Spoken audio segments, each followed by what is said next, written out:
This CreepyPasta story is titled Mr. Widemouth, written by Perfect Circle 35. During my childhood, my family was like a drop of water in a vast river, never remaining in one location for long. We settled in Rhode Island when I was 8, and there we remained until I went to college in Colorado Springs. Most of my memories are rooted in Rhode Island, but there are fragments in the attic of my brain which belong to the various homes we had lived in when I was much younger. Most of these memories are unclear and pointless, chasing after another boy in the backyard of a house in North Carolina, trying to build a raft to float on the creek behind the apartment we rented in Pennsylvania, and so on. But there's one set of memories which remains as clear as glass, as they were just made yesterday. I often wonder whether these memories are simply lucid dreams produced by the long sickness I experienced that spring, but in my heart, I know they were real. We were living in a house just outside the bustling metropolis of New Vineyard, Maine, population 643. It was a large structure, especially for a family of 3. There were a number of rooms that I didn't see in the 5 months we resided there. In some ways, it was a waste of space, but it was the only house on the market at that time, at least within an hour's commute to my father's place of work. The day after my 5th birthday, attended by my parents alone, I came down with a fever. The doctor said I had mononucleosis, which meant no rough play and more fever for at least another 3 weeks. It was horrible timing to be bedridden. We were in the process of packing our things to move to Pennsylvania, and most of the things were just already packed away in boxes, leaving my room barren.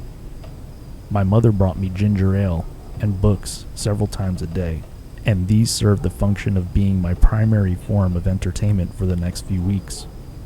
Boredom always loomed just around the corner, waiting to rear its ugly head and compound my misery. I don't exactly recall how I met Mr. Widemouth.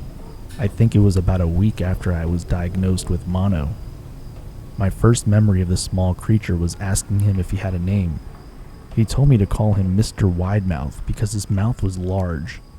In fact, everything about him was large in comparison to his body, his head, his eyes, his crooked ear, but his mouth was by far the largest.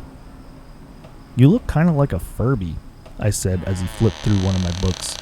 Mr. Widemouth stopped and gave me a puzzled look. "Furby? What's a Furby?" he asked. I shrugged. "You know, the toy, the little robot with big ears. You can pet and feed them almost like a real pet." "Oh." Mr. Widemouth resumed his activity. "You don't need one of those. They aren't the same as having a real friend." I remember Mr. Widemouth disappearing every time my mother stopped by to check in on me. "I lay under your bed," he later explained. "I don't want your parents to see me because I'm afraid they won't let us play anymore." He didn't do much during those first few days. Mr. Widemouth just looked at my books, fascinated by the stories and pictures they contained. The 3rd or 4th morning after I met him, he greeted me with a large smile on his face. "I have a new game we could play," he said. "We have to wait until after your mother comes to check in on you, because she can't see us play. It's a secret game." After my mother delivered more books and soda at the usual time, Mr. Widemouth slipped out from under the bed and tugged my hand. "We have to go to the room at the end of this hallway," he said. I objected at first, as my parents had forbidden me to leave my bed without their permission, but Mr. Widemouth persisted until I gave in. The room in question had no furniture or wallpaper. Its only distinguishing feature was a window opposite the doorway. Mr. Widemouth darted across the room and gave the window a firm push, flinging it open. He then beckoned me to look out at the ground below. We were on the 2nd story of the house, but it was on a hill, and from this angle the drop was farther than 2 stories due to the incline. "I like to play pretend up here," Mr. Widemouth explained. "I pretend that there's a big, soft trampoline below this window, and I jump. If you pretend hard enough, you bounce up like a little feather. I want you to try." I was a 5-year-old boy with a fever, so only a hint of skepticism darted through my thoughts as I looked down and considered the possibility. "It's a long drop," I said. But that's all part of the fun. It wouldn't be fun if it was only a short drop. If it were that way, you may as well bounce on a real trampoline. I toyed with the idea, picturing myself falling through thin air only to bounce back to the window on something unseen by human eyes. But the realist in me prevailed. Maybe some other time, I said. I don't know if I have enough imagination. I could get hurt. Mr. Widemouth's face contorted into a snarl, but only for a moment. Anger gave way to disappointment. If you say so, he said. He spent the rest of the day under my bed, quiet as a mouse. The following morning, Mr. Widemouth arrived holding a small box. I want to teach you how to juggle, he said.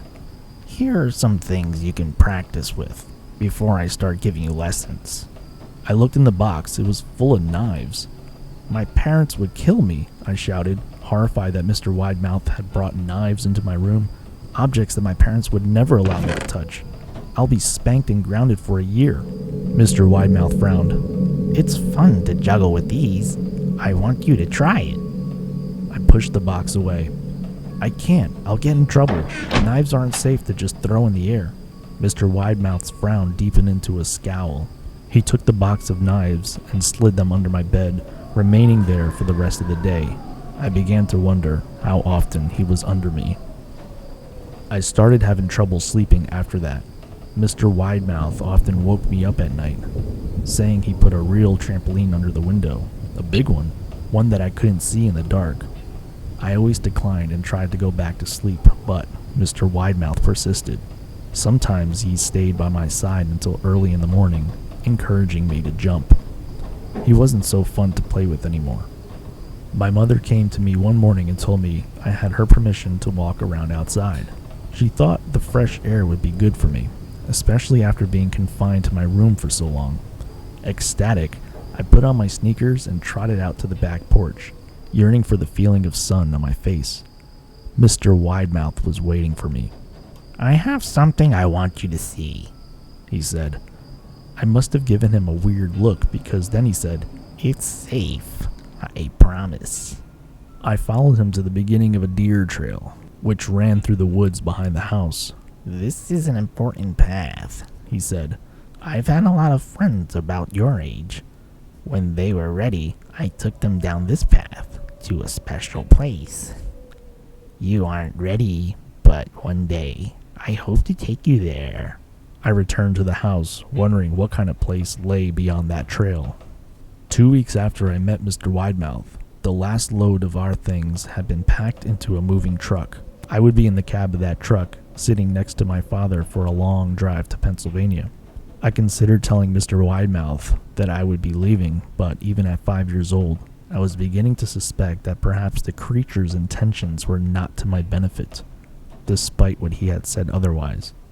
For this reason, I decided to keep my departure a secret. My father and I were in the truck at 4 a.m. He was hoping to make it to Pennsylvania by lunchtime tomorrow with the help of an endless supply of coffee and a six-pack of energy drinks. He seemed more like a man who was about to run a marathon rather than one who was about to spend 2 days sitting still. Early enough for you? He asked. I nodded and placed my head against the window, hoping for some sleep before the sun came up. I felt my father's hand on my shoulder. This is the last move, son, I promise. I know it's hard for you, as sick as you've been.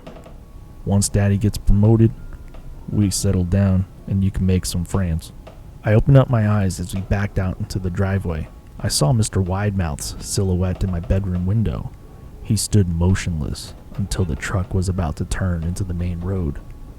He gave a pitiful little wave goodbye, steak knife in hand. I didn't wave back. Years later, I returned to New Vineyard. The piece of land our house stood upon was empty except for the foundation, as the house burned down a few years after my family left. Out of curiosity, I followed the deer trail that Mr. Widemouth had shown me. Part of me expected him to jump out from behind a tree and scare the living bejesus out of me, but I felt that Mr. Widemouth was gone, somehow tied to the house that no longer existed. The trail ended at the New Vineyard Memorial Cemetery. I noticed that many of the tombstones belong to children.